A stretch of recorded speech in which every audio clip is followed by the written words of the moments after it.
Tujja kuba na Fatuma nga ibiri tulinayo omupiira nga ibiri Novemba wakati wa Batoro kwegonza ni Basanga community yuberi mpozi kujabaawa kujja kuba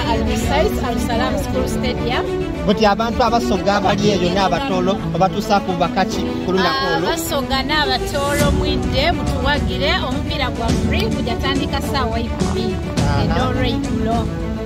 ejja kubaayo nabiki byewandikubiriza abantu bona abatola abali mu UAE n'abasoga okusobola okuba nga baida ku lunakolo kyekyamaani eno ekiriwo wajja kubaayo omupiira wabeeyo okunwa okulya okusanuka wakati wa Batoro kwegonza Basanga community UAE abasoga kuba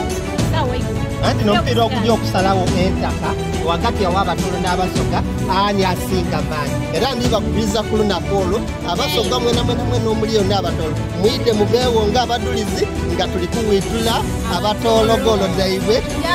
tubakube bagolole n'abakasi babatoleko eyo ni agreement gye twakola mwidde mubeeyo bangi. See you on that day.